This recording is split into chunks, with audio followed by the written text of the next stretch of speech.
एक तरफ सीरिया पहले ही गृह युद्ध की आग में झुलस रहा है, तो अब उसका पड़ोसी मुल्क इजराइल भी हमले पर उतारू है। इजरायली सेना ने सीरिया के कई सैन्य ठिकानों पर जबरदस्त हवाई हमले किए। अब तक इजराइल की तरफ से सीरियाई सैन्य ढांचे पर 250 से ज्यादा हवाई हमले किए जा चुके हैं। इसी बीच दावा है कि इजरायली सेना ने राजधानी दमिश्क के दक्षिण में कई गांवों को अपने कब्जे में ले लिया है। इतना ही नहीं, इजरायली बलों ने अपने बख्तरबंद टैंकों की तैनाती भी शुरू कर दी है, जो कि बड़ी तेजी से दमिश्क की तरफ बढ़ रहे हैं।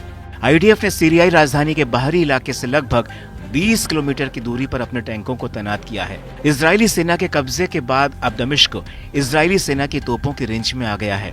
लेबनानी मीडिया आउटलेट अल मायादीन ने बताया कि इजरायली टैंक दक्षिण पश्चिमी सीरियाई शहर कुनेत्रा से आगे निकल गए हैं।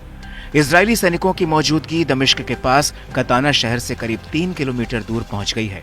दरअसल इजराइल ने सीरिया में अपनी घुसपैठ ऐसे समय शुरू की है जब विद्रोही गुट एचटीएस ने सीरिया की असद सरकार को राजधानी से उखाड़ फेंका है।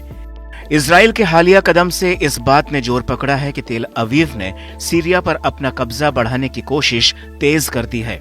इजराइल पर आरोप है कि आईडीएफ ने तेल अवीव और सीरिया के बीच 1974 का डिसएंगेजमेंट एग्रीमेंट को तोड़ा है। इससे इजराइल ने गोलान हाइट्स को सीरिया के बाकी हिस्सों से अलग करने वाले बफर जोन पर कब्जा किया है। इजराइल पर आरोप है कि उसने गोलान हाइट्स को सीरिया के बाकी हिस्सों से अलग करने वाले बफर जोन पर कब्जा किया है। दावा है कि इजरायली बलों ने गोलान में माउंट हर्मन पर भी कब्जा किया है, जिसे सीरिया का सबसे ऊंचा पहाड़ माना जाता है। इसी बीच इजरायली पीएम ने कहा कि सीरिया गोलान हाइट्स हमेशा के लिए इजराइल का ही रहेगा। वहीं इजरायली मीडिया ने दावा किया है कि यदि हवाई हमलों की रफ्तार इसी तरह जारी रही तो सीरियाई वायुसेना कुछ ही दिनों में खत्म हो जाएगी।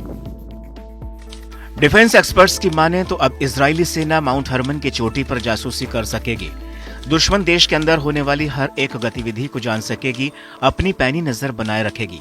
इतना ही नहीं, ये पहाड़ अब इजरायली सेना के स्पेशल फोर्सेस और जासूसों के लिए बड़ा रक्षा कवच का भी काम करेंगे।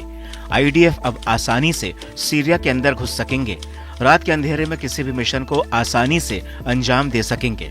माउंट हर्मन पर कब्जे से लेबनान के हिजबुल्लाह के लिए भी दक्षिणी लेबनान में बुरे दिन शुरू हो गए हैं।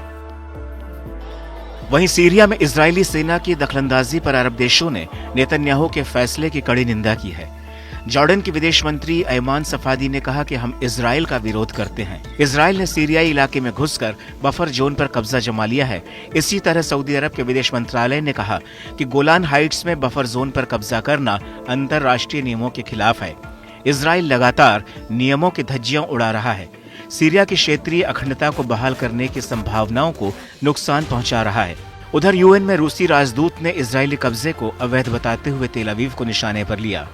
वसीली नम्बेजिया की माने तो अब हम नहीं जानते कि गोलान हाइट्स का कौन सा हिस्सा इजराइल का हिस्सा माना जाएगा, क्योंकि इजराइल ने बफर जोन का उल्लंघन किया है।